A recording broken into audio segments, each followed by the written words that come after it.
ইলেকশ্যনটোৰ মানে maximum seat এছটিৰ কাৰণে reserve হ'ব লাগে বুলি দুটা সমষ্টি হ'ব লাগে বুলি তেখেতসকলে কৈছে। প্ৰথম কথাটো হ'ল যে আমি কোকৰাঝাৰ আৰু ওদালগুৰি লোকসভা সমষ্টি হ'ব লাগে। কোকৰাঝাৰটো এছটিৰ কাৰণে আগত যেনেকৈ ৰিজাৰ্ভ আছিল তেনেকুৱা ৰিজাৰ্ভ থাকিব লাগে বুলি 26 তাৰিখ জুনত আমি এটা মেমৰেণ্ডাম তৈয়াৰ কৰিছিলোঁ আৰু 27 তাৰিখ জুনত আমাৰ ৰেডিসন ব্লু হোটেলত যেতিয়া ইলেকশ্যন কমিশ্যন অফ ইণ্ডিয়াৰ চিফ ইলেকশ্যন কমিশ্যনাৰ তেখেতসকলে আহিছিল, আমি দলৰ আমাৰ সভাপতি ইপিপিএল দলৰ সভাপতি শ্ৰীযুত প্ৰমোদ বড়ো ডাঙৰীয়া আৰু মই as a general secretary sign কৰি পেলাই আমি মেমৰেণ্ডাম এটা দিছিলোঁ। এই মেমৰেণ্ডামৰ কপিটো আপোনালোকে চাব পাৰিব। ইয়াতে আমি লিখিছিলোঁ যে আমাৰ বিটিআৰত দুটা সমষ্টি হ'ব লাগে, এইটো হ'ল কোকৰাঝাৰ আৰু ওদালগুৰি। সাংবাদিক বন্ধুসকল, আজি আমি ইয়াতে ইপিপিএল দলৰ তৰফৰ পৰা ইয়াতে এটা প্ৰেছ বাৰ্তা ৰাখিছোঁ। ৰাখাৰ উদ্দেশ্যটো হ'ল আমি দেখা পাইছোঁ যে আমাৰ বিপিএফ দলৰ সভাপতি শ্ৰীযুত হাগ্ৰামা মহিলাৰী ডাঙৰীয়াই কিছুমান বেছলেছ আৰু হাস্যকৰ এলিগেশ্যন আমাৰ দলৰ মুৰব্বী তথা আমাৰ বিটিআৰৰ চিফ ছাৰ প্ৰমোদ বড়ো ডাঙৰীয়াৰ এগেইনষ্টত আনি আছে যে আমি এই যে ডিলিমিটেশ্যন কমিশ্যনে যোনটো ড্ৰাফ্ট এটা ৰিপৰ্ট উলিয়াইছে, খচৰা এটা উলিয়াইছে 20 তাৰিখ জুনত যে তেখেতসকলে ৰিলিজ কৰিছে, ইয়াৰ এগেইনষ্টত তেখেতে বহুত মানে বেছলেছ কিছুমান কথা কৈছে। প্ৰথম কথা হ'ল তেখেতে 2007 চনত যেতিয়া প্ৰথম খচৰা ওলাইছিল তেতিয়া কোকৰাঝাৰ আৰু ওদালগুৰি দুটা সমষ্টি প্ৰপ'জ কৰা হৈছিল। প্ৰপ'জ কৰাৰ সময়ত কোকৰাঝাৰটো ডি ৰিজাৰ্ভ কৰা হৈছিল, এছটি ডি ৰিজাৰ্ভ কৰা হৈছিল। তেতিয়া কিন্তু আমি নিখিল বড়ো ছাত্ৰ সন্থা বা আমাৰ তেতিয়া বিপিপিএফ দল আছিল, আমি ৰেল ৰকো প্ৰগ্ৰাম, হাইৱে ব্লকেট প্ৰগ্ৰাম বা বহুত আন্দোলন কাৰ্যসূচী লৈ পেলাই আমি ইয়াৰ বিৰুদ্ধে মানে থিয় দিছিলোঁ আৰু কোকৰাঝাৰ এছটিটো আমাৰ ৰিজাৰ্ভ লাগে বুলি আমি ডিমাণ্ড দিছিলোঁ। তেতিয়া হাগ্ৰামা মহিলাৰী ডাঙৰীয়া একো কথা কোৱা নাছিল, তেখেতে নিমাত আছিলে, তেখেতৰ দল নিমাত আছিল, একো কোৱা নাছিল। 2007 চনত যেতিয়া খচৰা ওলাইছিল তেখেতৰ পাৰ্টিৰ পৰা কোনো এটা ৰেকমেণ্ডেশ্যন, কোনো ছাজেশ্যন, কোনো অমিশ্যন কমিশ্যনৰ কথা কোৱা নাছিল। আমিহে তেতিয়া থিয় হৈছিলোঁ।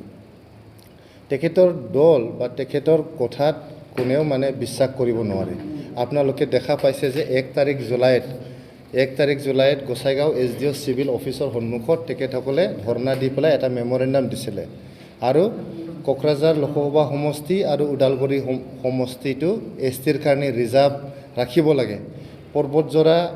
MLA কনষ্টিটুৱেঞ্চি আৰু গোসাইগাঁও MLA কনষ্টিটুৱেঞ্চিটো এছটিৰ কাৰণে ৰিজাৰ্ভ ৰাখিব লাগে বুলি তেখেতসকলে এটা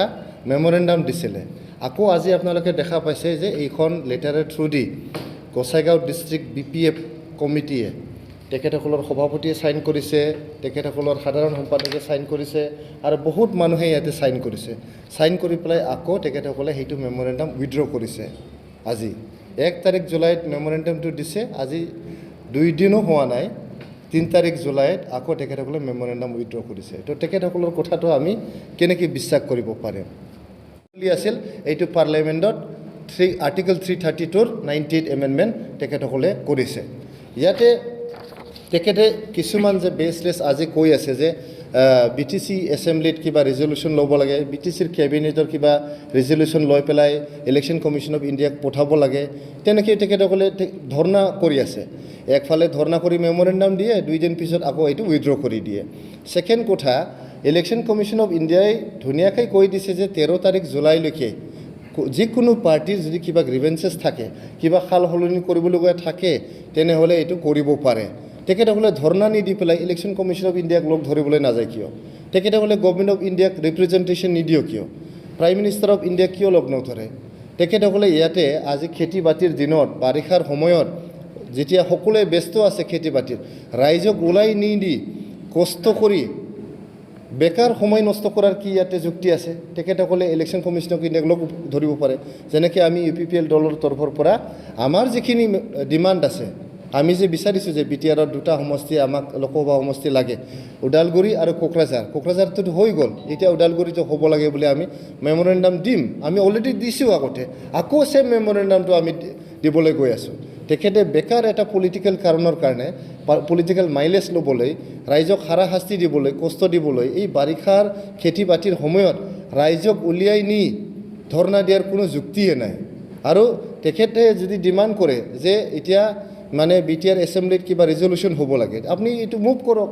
11 তাৰিখ জুলাইত যেতিয়া BTR এছেম্বলি আমাৰ আৰম্ভ হ'ব তেখেতে মুভ কৰক এইটো ৰিজলিউশ্যন ল'ব লাগে বুলি আৰু 2007 চনত যেতিয়া কোকৰাঝাৰটো ৰিজাৰ্ভ হৈছিল ইলেকশ্যন কমিশ্যন অফ ইণ্ডিয়াৰ ড্ৰাফ্ট খচৰা হৈছিল তেতিয়া তেখেতসকলে নিজৰ ডিমাণ্ডটো ক্লিয়াৰ কৰি পেলাই কিয় কেবিনেট ডিচিশ্যন লোৱা নাছিল কিয় BTC এছেম্বলিত ৰিজলিউশ্যন লোৱা নাছিল তেতিয়া কিয় লোৱা নাছিল আজি কিয় ডিমাণ্ড কৰি আছে তো তেখেতৰ এটা যে ডুৱেল ষ্টেণ্ডাৰ্ড তেখেতে মেইনটেইন কৰি পেলাই কৰি আছে এইটো ৰাইজে বুজিবলৈ বাকী নাই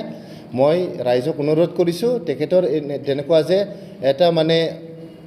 ডুৱেল এটা ষ্টেণ্ডাৰ্ড এইফালে মানে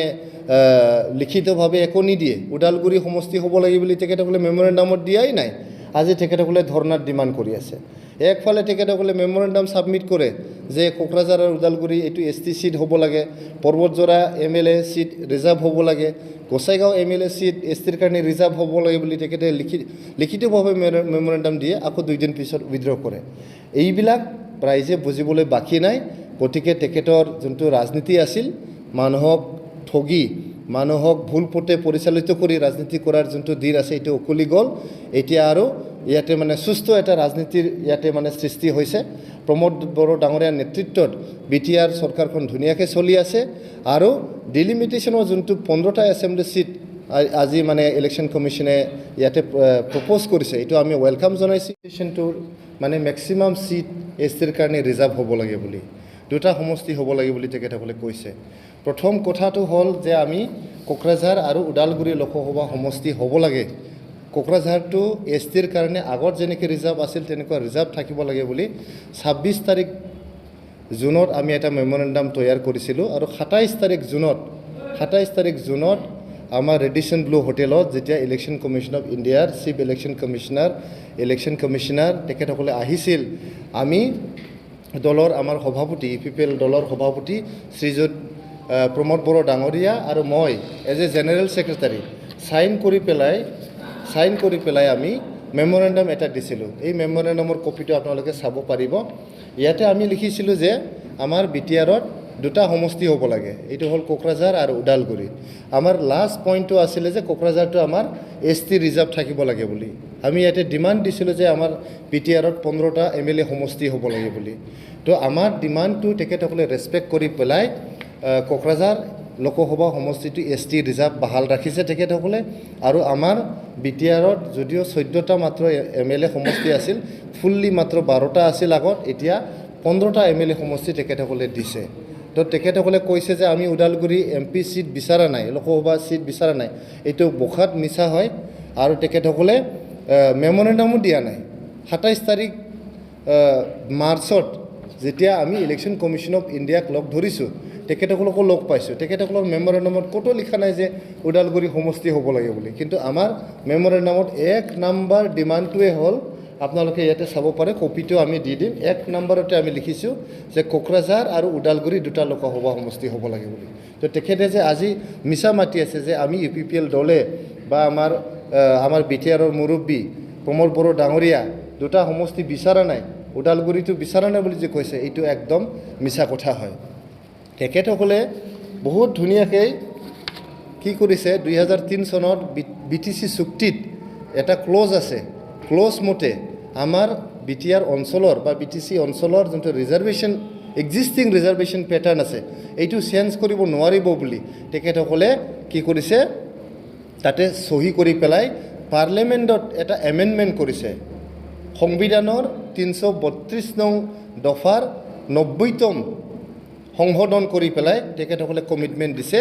যে আমাৰ BTR অঞ্চলত যিমান ৰিজাৰ্ভ চিট আছে এইটো অল্টাৰ কৰিব নোৱাৰিব মানে কি আমাৰ ইয়াতে এটাই MP চিট ৰিজাৰ্ভ আছিলে এটাই বাহাল থাকিব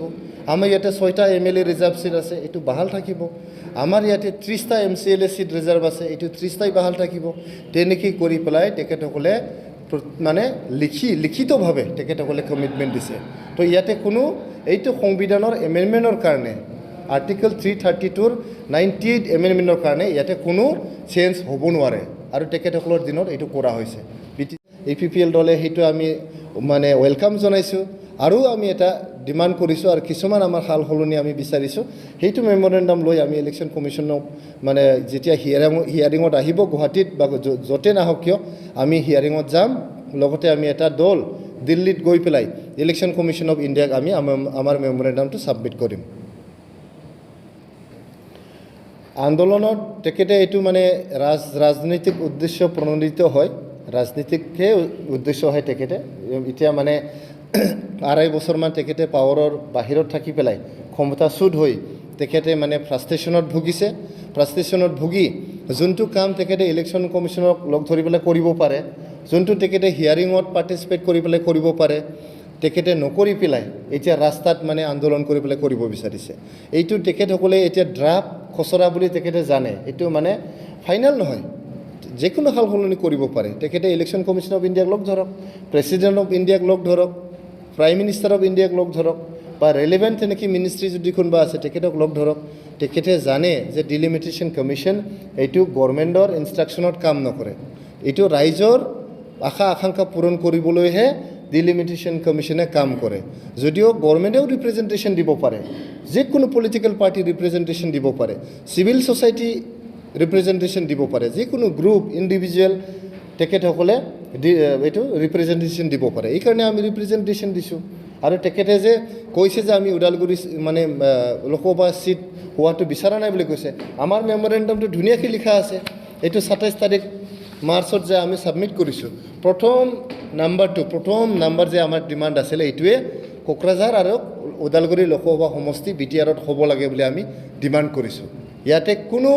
লুকা চামৰা নাই আপোনালোকে ইলেকশ্যন কমিশ্যন অফ ইণ্ডিয়াৰ তাৰ পৰা বিচাৰি পেলাই এইটো চাব পাৰে হয় না নহয় আপোনালোকে ভাবিব পাৰে যে আমি বিচৰা নাই এইটো মানে অৰিজিনেল কপি আপোনালোকৰ সন্মুখত এতিয়া দেখাই দিছোঁ গতিকে তেখেতে যে কৈছে এইটো বহুত মিছা কথা হয় আৰু আমি তেখেতক প্ৰত্যাহ্বান জনাইছোঁ যে আমি ওদালগুৰি চিট বিচৰা নাই বুলি তেখেতে প্ৰুভ কৰি দিয়ক হ্যাঁ আমি প্ৰুভ কৰি দিম তেখেতে ওদালগুৰি চিট বিচৰা নাই বুলি তেখেতে কেতিয়াও বিচৰা নাই তেখেতে নিজেও ডিলিমিটেশ্যন কমিশ্যনক লগ ধৰিবলৈও যোৱা নাই আমি যেতিয়া 27 তাৰিখ মাৰ্চত লগ ধৰিছোঁ আমিতো তেখেতক দেখা পোৱা নাই একেলগে আছিলোঁ খাম্পা বৰগাৰীক দেখা পাইছোঁ আমি হ্যাঁ আমাৰ এই চালাকাঠিৰ MCLA কি নাম আছিল দেৰাচাঁদ বসুমতাৰীক দেখা পাইছোঁ আমি হ্যাঁ ৰবিৰাম নাৰ্জাৰীক দেখা পাইছোঁ আমি কিন্তু আমি হাগ্ৰামা মহিলাৰীক দেখা পোৱা নাই 27 তাৰিখ মাৰ্চত ৰেডিসন ব্লু হোটেলত আপোনালোকে ৰেকৰ্ডটো চাব পাৰে CCTV ফুটেজটো চাওক আপোনালোকে তো হাগ্ৰামা মহিলাৰী নিজে ইণ্টাৰেষ্টেডে নহয় ইলেকশ্যন কমিশ্যন অফ ইণ্ডিয়াক লগ ধৰিবলৈ আজি ৰাজনৈতিক মানে এডভান্টেজ ল'বলৈ পলিটিকেল এডভান্টেজ ল'বলৈ হ্যাঁ পলিটিকেল মাইলেজ ল'বলৈ এটা মানে ফেইল্ড এটেম্প তেখেতে কৰিছে তেখেতে মানে ইয়াত ছাকচেছ হ'ব নোৱাৰে ৰাইজে বুজি পাই ধুনীয়াকৈ ৰাইজে গম পাইছে তেখেতে কেনেকুৱা ৰাজনীতি কৰে তো গতিকে তেখেতে এইবিলাক কৰি লাভ নাই ৰাইজক এনে এই মানে বাৰিষাৰ সময়ত য'ত খেতি বাতি কৰিব লাগে ঘৰৰ পৰা উলিয়াই নি খেতি বাতি মানে ফালে লছ হ'ব ৰাইজৰ এইটো নকৰিবলৈ মই তেখেতক অনুৰোধ জনাইছোঁ